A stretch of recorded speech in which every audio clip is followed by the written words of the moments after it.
Welcome back to CryptoByte, everyone. As usual, we've got the latest and hottest news in the crypto world, and we do this each and every day. So if you do like our content, please hit the subscribe and let's dive straight into it. Okay, we've got Bitcoin and Ethereum not doing much today. XRP also going up 1%, not much. Let's look at the top 24 hours. We've got Celsius Network doing 20.5% in the last 24 hours by itself.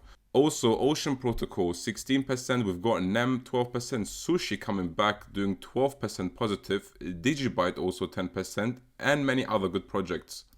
Now, looking at the worst performers in the last 24 hours, we've got Balancer, very good project, minus 14%, very nice discount. We've got YFE minus 10%. We've got also Nexus Mutual, which is doing insurance, doing minus 8% in the last 24 hours, and not much then. Just a bit sideways, a bit up, a bit down. Let's go to the next article.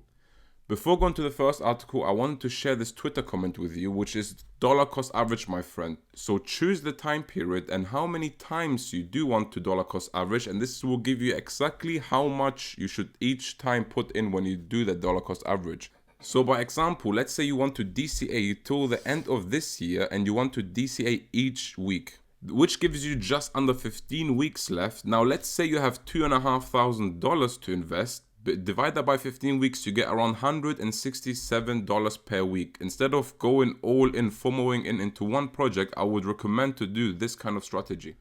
Now we've got Trustswap Launchpad Updates, but before that, let's look at the DeFi and Healthcare, a $1 trillion opportunity for the taking. And a lot of people think DeFi has exploded, but we haven't seen anything yet. As I keep mentioning in my videos, when applied to healthcare, DeFi becomes a very fundamental disruption with the greatest impact. With today's technological and medical advancements, quality affordable healthcare should be basic human rights. Healthcare for every single person, no matter their socioeconomic level or geographic location. This is a huge factor in the world right now, and I think it is still massively unfair the way healthcare works in different countries. Also, the global size of the healthcare market was worth over a staggering 8.5 trillion in just 2018 and continues to grow. And since the COVID-19 pandemic, it's well known that medicine has moved online and is going digital. Now, the DeFi space has been carefully analyzed and represents a huge market potential if properly applied to healthcare. And a very interesting opportunity arises if the key principles of DeFi, which is community governed, community funded, transparent, and with intermediaries eliminated, are applied to healthcare. So let's take, for example, the medical device financing and leasing market segment for patients and professionals are alone well over 450 billion per year. That itself is already bigger than the whole market cap of the whole crypto industry.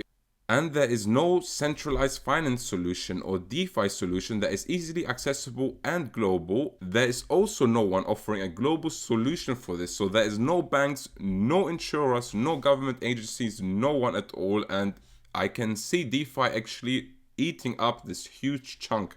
Before moving to the Launchpad update of Trustswap, just a quick one. The DeFi market is worth approximately $8.9 billion, but when intersected with healthcare, it would not be exaggerated to say that it has the potential to exponentially grow into the trillions. And this leads me to the Twitter comment that I have released recently, which says that total value locked in DeFi reaching 9.6 billion in all-time highs now, and I see 20 billion very shortly. Very shortly, okay? And taking that and then looking at how big just healthcare could boost the DeFi market by itself, and we're seeing all sorts of things such as insurance, lending, everything's coming up and it's slowly growing. Right now, it's all about yield farming, but I can see that actually stopping and moving on to more serious and bigger projects. Now, Launchpad updates for Trustswap. But what updates do we have? Very nice and interesting updates. The first one would be that Dash is the representation of how many swap on average you've held in your wallet since July the 9th. Now, after multiple rounds of community feedback, they have decided on a model that they will be building out and rolling forward with in the very near-term future, which will be Launchpad allocation mining. But just before continuing, the airdrops, which they call the swap drops, will still use the normal Dash system for rewarding holders that stays 100% the same. Very easy. However, moving to allocation mining, and this is the big news and the great news for me out here, that they called it swap score. And what it is calculated by your daily average swap staked in a 60-day window. So you have to stake your swaps actually to be in the allocated mining. And what I like about it is that it is calculated based on the most recent 60 days. So you don't have to worry that a person will, or a huge whale will actually put millions of dollars staked for a few days just to get those entry rewards and then unstake it. You actually need a daily average of 60 days. This is a great incentivization to keep that actually staked. And this also allows the new participants to raise their score rapidly enough to get in oncoming Launchpad projects that catch their eye. Now the question might be, so who gets into the Launchpad? What is the selection process? Let's get into that. And tickets will be issued at the rate of 1-to-1 based on the swap score. Okay, so for example, if you have a swap score of 1,423 as of the specified date for a specific Launchpad project, so a new basically token or project that is doing kind of an ICO, you will receive 1,423 tickets. Well, what are tickets? It's like a lottery, let's say. You get a ticket or draft. You get a ticket and you will be eligible if your ticket was selected for an allocation. Which means that not every person will actually have a ticket that is selected, okay? So if you win, let's say, the lottery, you get the chance to purchase the selected allocation project which is ever coming out. Now, what happens if more than one of your tickets is selected? Well, each ticket is a transferable NFT. That is so nice. So you will be able to sell as many of your winning tickets as you want. And if you're thinking how much will it cost, blah, blah, blah, we don't know yet, but you will be able to purchase a ticket from the open marketplace also if you have not won. So you can see how the potential for demand is there, and it might be even scarce in the future. And initially they will use OpenSea.io for the transfers of these NFT tickets. What's also great is that you can also save your entry tickets so that you can increase your odds by stacking up to be able to use way more tickets on a single Launchpad project you are particularly interested in. So let's say you have tickets you don't want to enter the raffle. You can keep them and stack them so that you have actually, let's say the 10th project that is in the Launchpad is very interesting to you and you want to invest in it. You now have stacked 10 times the tickets that you would have normally used for each project, and now you can actually have a big chance and stack up quite a few entry tickets if you do win and get a big chunk of that project. Very, very great. Also, the draws will be provably fair via the blockchain, so no cheating here. This is nice. And you have to also manually claim and enter your tickets via the Launchpad draw. And if you do forget to enter or claim, no worries, because your records are stored and your tickets will be held until you are ready to claim. A lot of jam-packed innovations in this article. I like it a lot. Let's move on. Also remember that only 50 million swaps are able to be staked. That is 50% of the supply. And this means that staking itself might become an incredible sought after position. So the way they're incentivized to hold swaps and not stake, let's say, you do get airdrops still. But if you do stake, you also get airdrops, plus you get the entry tickets. And once this is filled and the 50% of the supply is actually staked, nobody else can stake anymore until someone unstakes. Also, just a quick disclaimer that US citizens are not eligible to enter the staking portal yet, unfortunately, because of legislations, but we have a bonus, okay? We have a bounty program. Big to incentivize actually people and projects moving onto the Launchpad. The first one would be that every time someone refers a project or person to use our software, as long as the service fee is over 250 swap, the person referring will earn 250 swaps themselves. And whenever someone scouts a project that makes it into the Trustswap Launchpad, the referral fee will be 1,000 swap. And I can see swap actually being $2, $3, $4, $5 in the future. So that would be potentially $2, $3, $4, $5,000 just for referring a project actually. Now moving to the next article, we got the EU introducing crypto assets regime by 2024. And they have introduced the new rules within 4 years to make cross-border payments quicker and cheaper through the use of blockchain and crypto assets like stablecoins. And why they're doing that is the strategy is for encouraging greater use of digital finance at a time when 78%, put that in your head, that is incredible. I didn't even know that is that huge since this article. 78% of payments in the Eurozone are in cash. Wow. I thought maybe that would be 10-20%, but 78%, that is huge. Now, a direct article in the document, it says that by 2024, the EU should put in place a comprehensive framework enabling the uptake of distributed ledger technology, which is DLT, and crypto assets in the financial sector.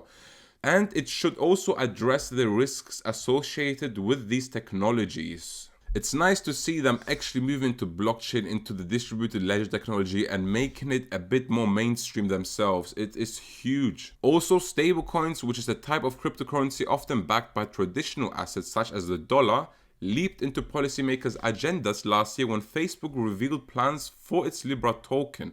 Central banks are now studying whether to launch their own. This might be the course for the next bull run, and it's actually going to be huge for the mainstream. If you're thinking, how is this affecting the price of Bitcoin? How is it affecting the price of other cryptocurrencies? I'll tell you right now, there's two things. The first thing is that people slowly see mainstream adoption, okay? We have slowly mainstream adoption that even central banks are going to be doing something such as a stablecoin, okay? They're going to have to use a network. Are they going to use Ethereum network? Are they going to build their own network? It doesn't matter because it is all going to be inside the blockchain, okay? So it shows that blockchain has come a long distance and it is out here to be actually even used for central banks. And number two is if you have 78% of payments used in cash and then moved completely into stablecoins, into digital currencies, those 78% might not want to hold all their currency in central bank stablecoins. They might want to use USDT, USDC, or maybe Bitcoin. Do you see how maybe a few people, even if it's 1-2% of the people in the EU, start moving from cash to digital finance and then to Bitcoin? This is huge for the crypto industry. All we wanted in the beginning is mainstream adoption.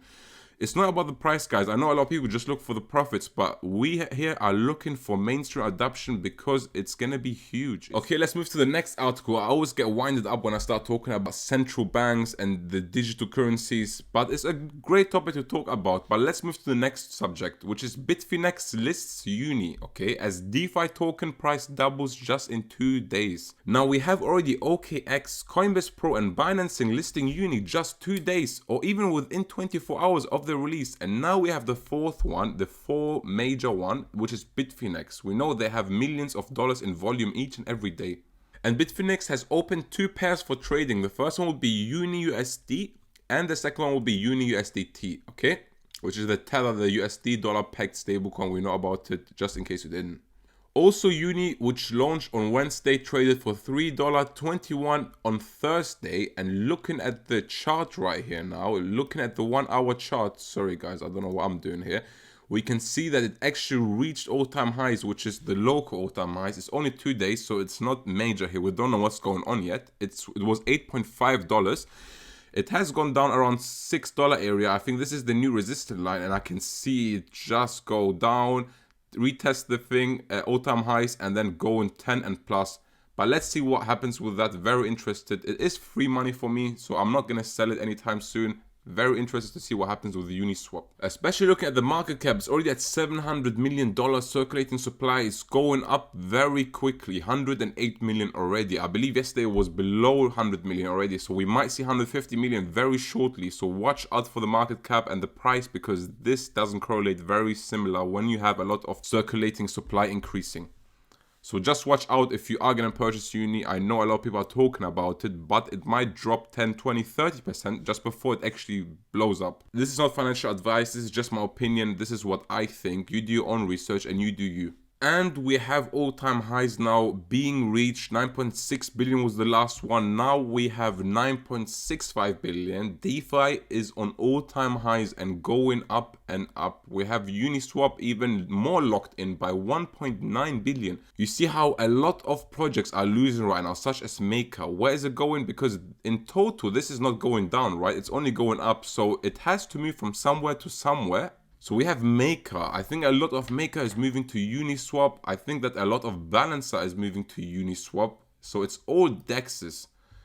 Looking at DEXs by itself, we have Curve Finance doing very good for itself also. But all these minuses here, guys, all these minuses, I think they're all moving into Uniswap and Curve Finance. So this was it for the video. CryptoByte does content each and every day just like this. So hit the subscribe button and the bell button if you have not done so. This would be greatly appreciated by myself. And I'll see you guys tomorrow again. Bye bye.